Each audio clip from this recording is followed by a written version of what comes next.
Dear students, the topic for today is the third colligative property, which is depression in freezing point. Till now we have studied colligative properties. There are four types of colligative properties. Number one, relative lowering of vapor pressure. Number two, elevation in boiling point. The third one being depression in freezing point. So before taking up this topic, let us know what is freezing point.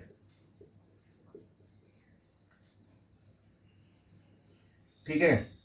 If I ask from a student of junior class, then he will answer me, sir, the temperature at which liquid begins to solidify.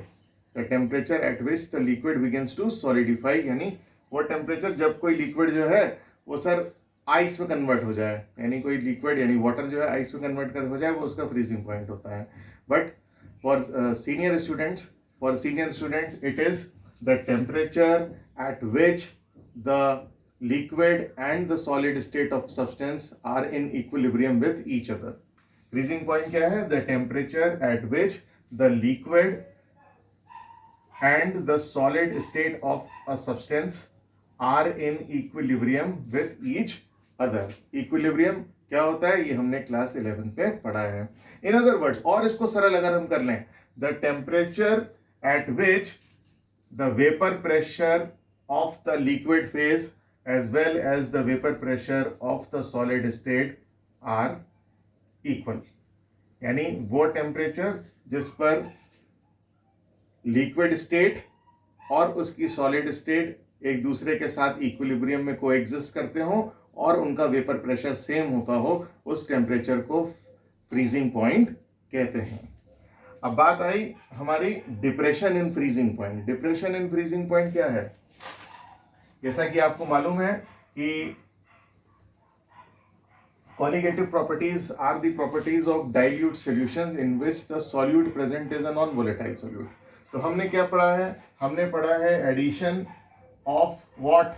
Non volatile solute. किसी भी non volatile solute को add करने पर, ठीक है, solution का vapour pressure जो है वो क्या हो जाता है? कम हो जाता है. As a result of which the freezing point of the solution also decreases, also lowers.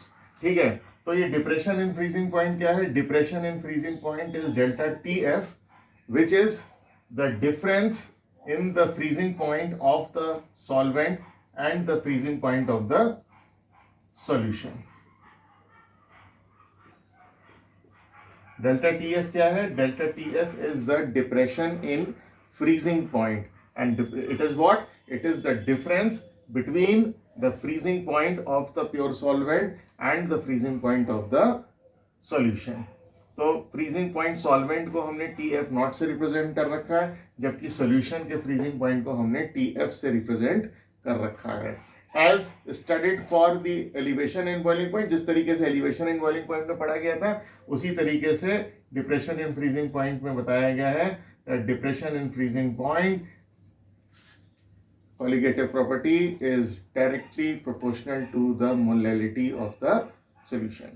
ठीक है, किसके डायरेक्टली प्रोपोर्शनल है? Molality. And as you know, solute और सॉल्वेंट को हम ए और बी करके रिप्रेजेंट करते हैं. सॉल्वेंट है हमारा ए और सॉल्यूट है हमारा बी. और सॉल्यूट कैसा है? Non volatile. ये सब क्यों हुआ? नॉन वोलेटाइल सॉल्यूट ऐड करने पर सॉल्यूशन का वेपर प्रेशर कम हो गया, जिसकी वजह से उसका फ्रीजिंग पॉइंट भी डिक्रीज हो गया. तो delta T F is directly proportional to the molality. Molality को हम स्मॉल एम से लिखते हैं, इसलिए यहाँ स्मॉल एम लिखा हुआ है. अब हमने मोलैलिटी का फॉर्मूला लगाया, तो मोलैलिटी का फॉर्मूला क्या है? Number of moles of solute divided by the weight of the solvent in kilograms.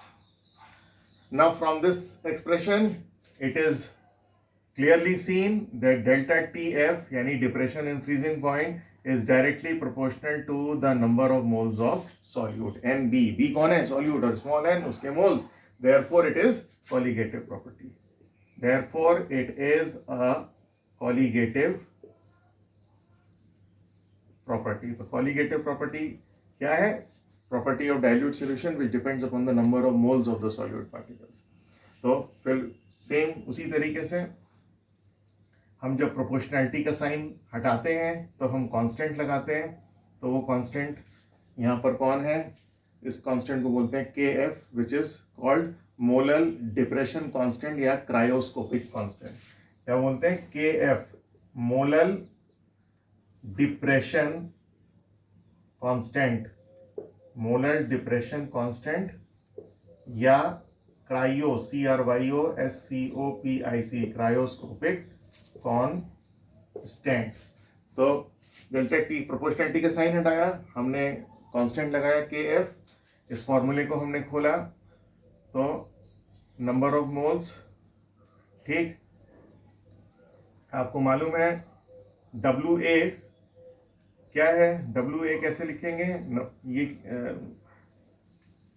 Number of moles को हम कैसे लिखेंगे, WB अपॉन MB, और यहाँ पर क्या है WA अपॉन 1000। जब इस पूरे फॉर्मूले को खोला जाएगा then it will come out to be delta TF is equal to KF into WB into 1000 upon MB into WA। 1000 से क्यों करा है, 1000 यहाँ पर इसलिए लिखा है क्योंकि मोलैलिटी की जो डेफिनेशन है वो बताती है it is the number of moles of solute present in 1 kilogram of the solvent, यानी हमने सॉल्वेंट का जो मास रखना है वो किसके अंदर रखना होता है, किलोग्राम के अंदर। तो किलोग्राम में कन्वर्ट करने के लिए हम 1000 से डिवाइड करते हैं। तो इस फॉर्मूले में डेल्टा TF क्या है, delta TF is the depression in freezing point, KF क्या है आपका मोलर डिप्रेशन या क्रायोस्कोपिक कांस्टेंट, WB क्या है weight of the solute in grams, MB is molar mass of the solute and WA is the weight of the solvent in grams.